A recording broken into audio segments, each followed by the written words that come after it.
Hello दोस्तों, welcome to sleepy classes. दोस्तों आज हम एक इंपॉर्टेंट टॉपिक पढ़ने वाले हैं जिसका नाम है नेक्स्ट कार 19। ये टॉपिक इतना इंपॉर्टेंट है कि रिसेंट टाइम में काफी न्यूज में रहा। ठीक है, सो इसके ऊपर क्या मैं एक्सपेक्ट करूं कि यूपीएससी सीधा क्वेश्चन पूछ ले। चांस है बट कम चांस है। तो यूपीएससी क्योंकि बहुत फेमस टॉपिक है तो यूपीएससी क्या करेगा, इसका बेसिक को उठाएगा। तो बेसिक को हम भी उठा लेते हैं भाई, क्यों यूपीएससी क्यों अकेला उठाएगा, तो अपना मार्क्स बन जाएंगे, है ना। तो अगर यहाँ पे आया इसके अंदर मैं कुछ बेसिक टॉपिक पहले उठाऊंगा, जैसे ब्लड बेसिक्स है, ब्लड के बारे में पढ़ेंगे। ठीक है, देन उसके बाद जो है हम बी एंड टी सेल के बारे में पढ़ेंगे। उसके बाद आगे मूव करेंगे, कैंसर के बारे में पढ़ेंगे। देन कीमो एंड रेडियोथेरेपी के बारे में पढ़ेंगे। उसके बाद जो है हम कार टी सेल में पढ़ेंगे। उसके बाद लास्ट टॉपिक है नेक्स्ट कार 19। ये अगर आप देखोगे छठी मंजिल है नेक्स्ट कार 19 भाई, उससे पहले ना 5 मंजिल आती है। तो मतलब अगर आप बहुत से बच्चे क्या करेंगे, छठी मंजिल भाई पढ़ूंगा मैं नहीं 5 पढ़ता, तो वो लटक जाते हैं फिर, है ना। क्योंकि पहले 5 मंजिल जो है बेसिक है। तो यहां पे यूपीएससी में कोई क्वेश्चन आ गया बेसिक के ऊपर, तो आपको लगेगा यार जो पढ़ा था वो तो आ गया लेकिन हमें नहीं आया, तो आंसर नहीं निकला, तो क्या फायदा। तो यहां पे मैं बेसिक स्टार्ट करूं तो पहले सीडीएसओ ने रिसेंटली नेक्स्ट कार 19 को अप्रूवल दिया, अमीनो एसिड ने बनाया। लेकिन ये तो हो गया बेसिक की बात, इसको बाद में देखेंगे। पहले उससे जो है वो है ब्लड बेसिक। तो ब्लड के अंदर क्या क्या होता है भाई, ठीक है। तो हमारे खून में क्या है, राइट। सो ब्लड को अगर मैं अलग अलग पार्ट में डिवाइड करूं तो यहां पे जो ऊपर येलो वाला पोर्शन दिख रहा है आपको, that is called as plasma. 55% plasma काम क्या है, अपना न्यूट्रिएंट्स है, देन अपना जो वेस्ट प्रोडक्ट है, एंटीबॉडीज है ना। ब्लड के अंदर बहुत सी चीजें होती है, उसको ट्रेवल करवाना, बॉडी के अलग अलग पार्ट में पहुंचाना। देन दूसरा है दोस्तों यहाँ पे डब्ल्यूबीसी एंड प्लेटलेट। प्लेटलेट का काम क्या है कि अपना ब्लड जो है उसको क्लॉट करना, है ना। तो ब्लड क्लॉटिंग के अंदर काफी ज्यादा हेल्प करता है। तो कुछ लोगों को जैसे बहुत ज्यादा ब्लीडिंग होती है, यहाँ पे कोई दिक्कत है तो वो ब्लीडिंग रुकती नहीं है फिर, राइट। मुझे एक कमेंट के अंदर बताना कौन सी डिजीज है, मैंने बताई भी हुई है बहुत बार, तो आप बताना। तीसरी है वो है दोस्तों यहाँ पे आरबीसी 45%, राइट। सो आरबीसी के अंदर हीमोग्लोबिन है जो ऑक्सीजन को इधर उधर लेके जाता है। सो अगर हम प्लाज्मा को देखें, प्लाज्मा के अंदर और क्या आता है, तो स्टेट के अंदर ये क्वेश्चन आ सकता है। दैट इज प्लाज्मा के अंदर अगर आप देखोगे तो यहाँ पे प्रोटीन आपको मिलेगा 4% के अराउंड, देन वाटर है, देन उसके बाद अदर सल्यूट्स आ जाते हैं। ठीक है, तो अदर सल्यूट्स के अंदर तो आप 1% के आसपास ले लो, 1 to 4, इसको ये वेरी करते रहते हैं। देन प्लाज्मा हो गया, तो यहाँ पे आप देखोगे 50, 40, 4 और 4, 8, 58% बनता है, तो वो 55 है। उसका रीजन ये है कि जो अदर सॉल्यूट्स हैं 1 to 4 के अंदर जो है थोड़ा वेरी करते हैं सोर्स जो इंफॉर्मेशन है। दूसरा पोर्शन है वो है दोस्तों इंपॉर्टेंट है डब्ल्यूबीसी एंड प्लेटलेट। यहाँ पे डब्ल्यूबीसी को अगर हम डिस्कस करें तो डब्ल्यूबीसी के अंदर क्या क्या आता है दोस्तों, एक न्यूट्रोफिल, ये सुने होंगे आपने जब अपना ब्लड वर्क करवाया होगा। देन उसके बाद लिम्फोसाइट्स है, मोनोसाइट्स है, इस्नोफिल है, बेसोफिल है। तो ये सारे के नंबर की रेफरेंस की हिसाब से वो पता करते हैं आपके ब्लड वर्क से कि आपको कोई इन्फेक्शन है या नहीं है ना। तो इसमें से सबसे इंपॉर्टेंट क्या है, लिम्फोसाइट। लिम्फोसाइट के अंदर क्या होता है, लिम्फोसाइट के अंदर जो मेजर सेल है टी सेल। जैसे मान लीजिए बाहर से कोई सेल है, जैसे कैंसर सेल है, कैंसर सेल बॉडी के अंदर प्रोड्यूस हो गया, उससे लड़ना भी तो है, तो वो टी सेल डायरेक्टली लड़ने के काबिल होता है।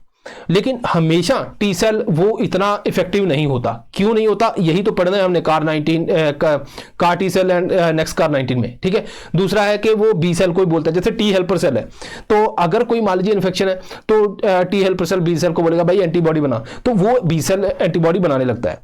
देन बी सेल है, बी सेल एंटीबॉडी क्रिएट करता है, बाकी भी कुछ सेल को रिक्रूट करता है कि भाई आप इन्फेक्टेड सेल के हिसाब से चलो। जैसे मान लीजिए वैक्सीन थी, वैक्सीन हमने ली, तो वो वैक्सीन के अंदर क्या था, एंटीजन था, तो हमारी बॉडी बी सेल को बोला भाई एंटीबॉडी बनाओ, तो उसने उसी हिसाब से एंटीबॉडी बना दी। अब दोबारा कोरोना वायरस आएगा तो ये जो बी सेल है ना, ये उसको पकड़ लेंगे। ठीक है, सो बेसिकली इतना पकड़ भी नहीं पाए हम, ठीक है, क्योंकि आपको पता ही है कि जो अलग अलग वेरिएंट वायरस भी कौन सा कम चला गया, ठीक है, उसके भी बहुत से अवतार है, तो वो अलग अलग वेरिएंट लेता आया और हम पता नहीं चला, हम वो इधर लगाते रहे, एक इधर लगा दे, एक इधर लगा दे। ठीक है, कभी पहली डोज है, कभी दूसरी है। ठीक है, तो ये सारी चीजें जो है एंटीबॉडी बी सेल और टी सेल के बारे में पता। यूपीएससी ने सीधा पूछा B cell I guess T cell के से रिलेटेड, ऐसा कुछ था, बड़ा सिंपल क्वेश्चन था। ठीक है, चलो वो तो निकल गया, जो आगे आने वाला है उसके ऊपर बात करते हैं। ठीक है दोस्तों, अब यहाँ पे थोड़ा सा ना आगे मूव करते हैं।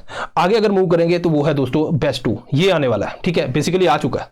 ठीक है, ये यूपीएससी 2025 के लिए तो रिसेंटली लॉन्च हुआ। जो पहले आप अगर एडमिशन लेना चाहते हैं तो यहाँ पे आप अर्ली बर्ड 25, ठीक है, आप बोले बर्ड है ही नहीं, अर्ली चीताज, अर्ली शेर तो 10% ऑफ है, देखो, तो ये आप यूज कर सकते हो। तो अभी अगर आपका मन है तो ज्वाइन कीजिए, काफी ज्यादा वैल्यू इन्फॉर्मेशन क्या मिलेगी, बिल्कुल मिलेगी।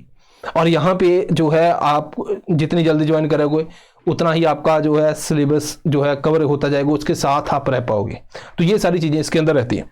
अब बात करते हैं कैंसर सेल। अब नेक्स्ट टॉपिक है भाई कैंसर सेल क्या होता है। कैंसर सेल क्या है, नॉर्मल सेल की बात करें और कैंसर सेल, बहुत से बच्चे कंफ्यूज हो जाते हैं भाई कैंसर सेल क्या है, क्योंकि उन्होंने कभी डिफरेंस ही नहीं देखा कि नॉर्मल सेल और कैंसर सेल के बीच में डिफरेंस क्या होता है ना। तो यहां पे देख लेते हैं फिर। तो अगर हम बात करें कि नॉर्मल सेल की, नॉर्मल सेल होता क्या है, मैं आपसे ये कहता हूं कि भाई अपनी जो 5 उंगलियां हैं ये इतनी बड़ी है, ये उससे ज्यादा बड़ी है ना, तो ये इनके जो साइज में वेरिएंस क्यों है, राइट। ये इतनी ही बड़े हाथ क्यों है, बहुत बड़े क्यों नहीं, क्योंकि यहां पे जो कोई भी अपनी बॉडी का ऑर्गन है उसकी एक लिमिटेशन है। ये इसलिए होता है कि जब सेल ग्रो करता है ना, तो जब सेल ग्रो करता है उसको एक सिग्नल मिलता है बॉडी से कि भाई रुक जा, है ना, अपनी वो क्या कहते हैं चादर से पैर बाहर पसारने नहीं चाहिए, तो सेल भी ये समझता है, तो वो उतना ही रहता है, ठीक है। तो वो एक उसके ऊपर उसको सिग्नल मिला, उसकी ग्रोथ लिमिटेशन हो जाती है, ठीक है।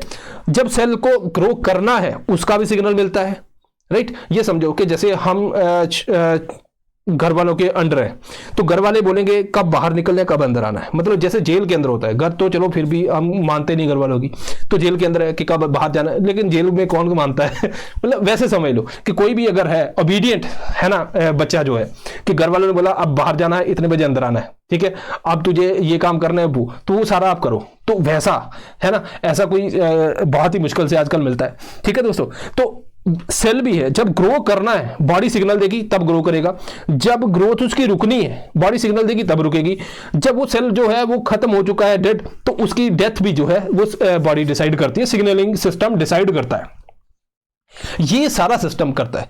तभी तो आप सोचो ना, अपने जो हाथ है उसके सेल इतने क्यों ग्रो किए, अगर ये पूरे ग्रो करते रहते बिना सिग्नल के, ये तो 10-10 फीट के तो अपने लपड़ी हो जाते है ना, मतलब इतना बड़ा हाथ कि भाई किसी के लगाए तो वो पूरा बॉडी को ऐसे है ना जैसे रजाई की तरह कवर कर देगा उसकी। तो बेसिकली जो अपनी हाथ है तो हर सेल की लिमिटेशन है, तो ये नॉर्मल सेल का काम है।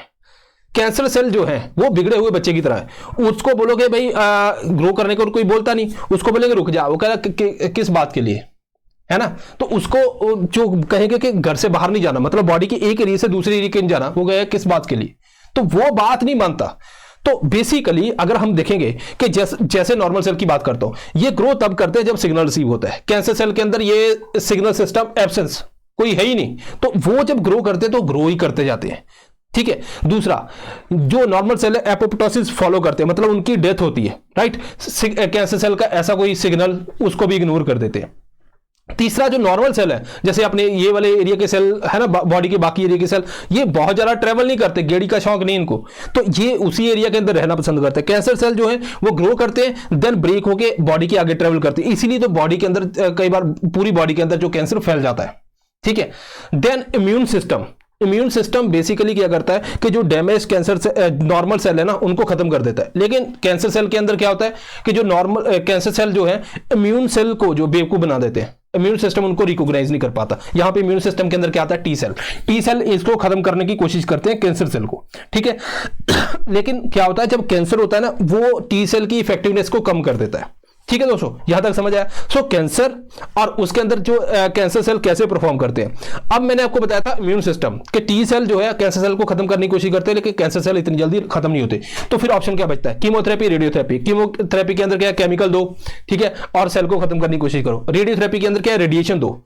यहां पे क्या होता है कि माइक्रोवेव एनर्जी देते हैं, इलेक्ट्रॉन को बहुत ज्यादा एक्सेलरेट करते हैं, वो मेटल बैरियर से टकराता है, वहां पे क्या एक्सरेज जनरेट होती हैं जिनको फोटोन बोलते हैं, उसी से हम क्या करते हैं कैंसर सेल को खत्म करने की कोशिश करते हैं। अब यहां पे एक जो है पेज है, वो पेज क्या है, कीमोथेरेपी एंड रेडियोथेरेपी के अंदर जो है अगर हम बात कर रहे हैं कि ये कैंसर सेल को खत्म करने की कोशिश करते हैं, ये बेसिकली उन सेल को टारगेट करते हैं जो बहुत तेजी से मल्टीप्लाई करते हैं। बहुत तेजी से कौन मल्टीप्लाई करता है, कैंसर सेल, ठीक है, तो उसको ये रिड्यूस करने की कोशिश करते हैं। लेकिन जो बी सेल टी सेल वो भी तेजी से मल्टीप्लाई करते हैं, तो ये उस चक्कर में बी सेल टी सेल जो है इनको भी खत्म करने स्टार्ट कर देते हैं। इसीलिए जो पर्सन जो है कीमोथेरेपी रेडियोथेरेपी इसके थ्रू जाता है, ठीक है, ये और भी ट्रीटमेंट के साथ कॉम्बिनेशन में हो सकता है, उसका जो सेल काउंट है ना वो डिक्रीज करने लग जाता है। सो इट मींस के इम्यून सिस्टम और वीक होने लगता है ना। सो फिर कैसे लड़ेंगे, तो फिर कैंसर सेल को खत्म करने की क्या तरीके, एक तो रेडियोथेरेपी कीमोथेरेपी, उसके अंदर थोड़ा बहुत कमजोरी आती है, थोड़ी बहुत इन्फेक्शन होती है, ये सारी चीजें होती है, उसके बाद बंदा रिकवर कर जाता है ना, जैसे युवराज सिंह से लेकर बहुत से लोग करवाते हैं। दूसरा तरीका क्या है कि आप टी सेल जो है जो कैंसर सेल को मारने की क्षमता रखते हैं, लेकिन कैंसर क्या करता है, उसको थोड़ा सा दबा देता है। तो टी सेल को हम पावरफुल करें, उसको थोड़ा बहुत खिलाएं, शुगर और ये वो, एक एक दूध का गिलास पिलाएं। तो ये टी सेल को कैसे हम तेज करेंगे, बेसिकली टी सेल जो है उसको कैसे तेज किया जाएगा, तो उसके लिए है कार टी सेल थेरेपी, उसको देखते हैं। तो हम क्या करेंगे, हमने टी सेल को स्ट्रेंथन करना है, ये ध्यान रखो। पर्सन का क्या करेंगे, यहां पे हम ब्लड लेंगे, ब्लड में से हम निकालेंगे दोस्तों यहां पे टी सेल। अब देखो, नॉर्मल टी सेल जब कैंसर सेल को खत्म करेंगे, मैंने आपको ये बताया कि ये अगर मान लो टी सेल है, ठीक है, इसके ये रिसेप्टर जो है ना, ये इतने जो बेसिकली यहां पे इतने तेज नहीं है। अगर ये कैंसर सेल है, कैंसर सेल को इतना अच्छे से खत्म नहीं कर पाते, तो हमने बेसिकली इसकी स्ट्रेंथ बढ़ानी है, ठीक है। तो हम क्या करेंगे, टी सेल को निकाल लिया, हम यहां पे टी सेल को स्ट्रेंथन करने की कोशिश करेंगे। हम कैसे करेंगे, इसकी रिप्रोग्रामिंग करेंगे, इसके अंदर एक जीन डालेंगे, ठीक है। ये जीन बेसिकली क्या करेगा, ये जीन उसको वो स्ट्रेंथ देगा। तो टी सेल जो है यहां पे जो रिप्रोग्रामिंग करेंगे, तो ये सारा रिसेप्टर सिस्टम, ये स्ट्रॉन्ग सिस्टम बन गया। अब जैसे ही, अब मान लो पहले ये इतना स्ट्रॉन्ग नहीं था, अब देखो कितना स्ट्रॉन्ग है। क्यों, क्योंकि हमने खुद इसको रिप्रोग्राम किया है। अब क्या होगा, अगर अब यहां पे अगर आप देखोगे, अब कैंसर सेल आया, तो अब ये कैंसर सेल को पकड़ लेगा, ठीक है, अच्छे से। अब जैसे कैंसर सेल को पकड़ेगा, उसको खत्म कर देगा। सो हमने पेशेंट का जो है, जो पेशेंट है उसी का ब्लड निकाला, उसमें से टी सेल निकाले, उसको स्ट्रेंथन किया। अब फिर हम क्या करेंगे, इस टी सेल का नंबर बढ़ाएंगे, ठीक है, जरूरी है, तभी तो उसका यूज करेंगे। तो हम इसको जो है एक्सपेंशन करेंगे बेसिकली इसकी, तो नंबर बढ़ जाएगा। उसके बाद पेशेंट की बॉडी के अंदर डाल देंगे। तो अगर आप यहां पे देखोगे, तो हमने ऐसे सेल निकाले थे और ये वाले सेल डाले हैं बॉडी के अंदर। तो जो अब बॉडी के अंदर जाके यही काम करेंगे जो यहां पे मैंने आपको करके दिखाया। तो ये है, अगर आप यहां पे देखोगे। सो एक इमेज और देखते हैं। ये टी सेल पेशेंट का बाहर निकाला, उसके बाद क्या किया, इस टी सेल के अंदर एक जीन इंसर्ट किया, जिसकी वजह से क्या हुआ, ये रिसेप्टर जिसको बोलते हैं काइमेरिक एंटीजन रिसेप्टर। एंटीजन कौन है, कैंसर सेल, ठीक है, ये कैंसर सेल है, ठीक है, इसको क्या बोलूंगा मैं, एंटीजन, राइट। ये कैंसर सेल है, एंटीजन है। तो यहां पे जो है ऐसे बाइंड करेगा और कैंसर सेल को खत्म कर देगा। पेशेंट की ब्लड के अंदर गया, अब ये कैंसर सेल आ गया, ये क्या है, एंटीजन, ठीक है। यहां पे जो है ऐसे ऐसे जो है टी सेल अटैच करता है, उसको खत्म कर देता है। सो इट मींस कि ये तो हमें समझ लिया, ठीक है। कई बार पेशेंट क्या, जो खुद का जो ब्लड होता है ना, क्योंकि मैंने आपको बताया जब कीमोथेरेपी और रेडियोथेरेपी के अंदर जाता है, तो वो टी सेल काफी कमजोर हो जाते हैं। तो कई बार क्या होता है कि उसका जो इम्यून सिस्टम इतना अच्छा काम नहीं कर रहा, ब्लड कैंसर है, वहां पे दिक्कत आती है। फिर हम क्या करते हैं, हम डोनर का ब्लड लेते हैं, उसके अंदर जो टी सेल और ज्यादा चेंजेस करनी पड़ती है, ठीक है। ओके, सो यहां पे जो रिसेंटली है, first patient free of cancer, indigenous CAR T cell therapy brings the treatment cost down from 4 crore to 40 lakh. ये बड़ी बड़ी न्यूज छापी गई, ठीक है। अब ये जो है सीडीएसओ ने इसको रिसेंटली अप्रूवल दिया, कार्टी सेल थेरेपी को, ठीक है, इम्यूनो एसीटी ने बनाई, जिसका नाम है नेक्सकार 19। अब नेक्सकार 19 जो है इंडिजिनियस इंडिया की है, ठीक है, जो अभी रिसेंटली अप्रूवल मिला। तो हम यहां पे देखते हैं नेक्सकार 19 कैसे काम करती है। सेम वैसे ही काम करती है, बस यहां पे टारगेट का फर्क है। जो अभी तक हुआ है, तो वैसे तो उसी का टाइप है, it's a type of CAR T cell therapy. यहां पे क्या है, नेक्सकार 19 के अंदर क्या होगा, ये बी सेल को टारगेट करती है। बी सेल, अगर बी सेल कैंसर है, ठीक है, बी सेल कैंसर है, ठीक है, बी सेल लिम्फोमा, तो यहां पे क्या करेंगे, टी सेल को हम वैसे ही रिसेप्टर CAR बनाएंगे और बॉडी के अंदर इंसर्ट कर देंगे, वो बी सेल को टारगेट करेगी। अब बी सेल को, बी कैंसर सेल को कैसे पहचानेगी, यहां पे जो है, यहां पे एक प्रोटीन होता है जिसको मार्कर बोलते हैं, ठीक है, उससे पहचानती है कि भाई यही है ना, जिसको मैंने खत्म करना है। तो ये प्रोटीन होता है CD19, ठीक है। सेम प्रोसीजर है, अगर आपको यहां पे मैं लेके जाऊंगा ना लास्ट स्लाइड के अंदर, तो सेम प्रोसीजर है। बस ये कैंसर सेल है ना, जो आप बी कैंसर सेल लिख लो, बाकी सारा सेम ही है और तो कुछ नहीं है। तो ये बी सेल कैंसर सेल को कैसे पहचानेगी, इसके बॉडी के ऊपर प्रोटीन है CD19, जिसे पहचानती है उसको, ठीक है दोस्तों, ये है इसके अंदर। कैसे काम करती है, सेम वैसे ही काम करती है, इसके अंदर कुछ भी नहीं है, ठीक है। तो टी सेल को हमने आर्म किया, देन ये बी सेल के ऊपर हमला करती है। देन क्या ये इसका और कार टी सेल थेरेपी का क्या फर्क है, उसी का टाइप है, उसी का बच्चा है, ठीक है, ये इम्यूनो एसिड ने बनाई है। ये CD19 प्रोटीन को टारगेट करती है, ठीक है, उससे रिकॉग्नाइज करती है सेल को, कैसे सेल को, और उसको टी सेल की हेल्प से खत्म कर देती है। अब आगे ट्रीटमेंट कॉस्ट क्या है? देखो ट्रीटमेंट कॉस्ट यहाँ पे जो है 10 से 20 लाख पहले बताई थी, इंडियन एक्सप्रेस के अंदर आर्टिकल आया था। उसके बाद अभी आपको पता ही है कि 40 लाख के आसपास जो है ये ट्रीटमेंट कॉस्ट है। तो ये केस टू केस डिपेंड करता है कि पर्सन की एज कितनी है, केस कैसा है ना, उसके हिसाब से जो है यहाँ पे इसकी ट्रीटमेंट कॉस्ट होती है।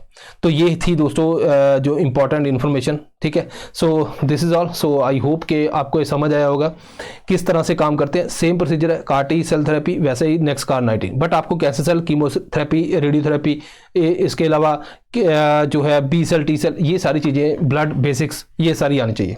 सो दिस इज ऑल्सो दोस्तों, मिलते हैं next time. Thank you very much.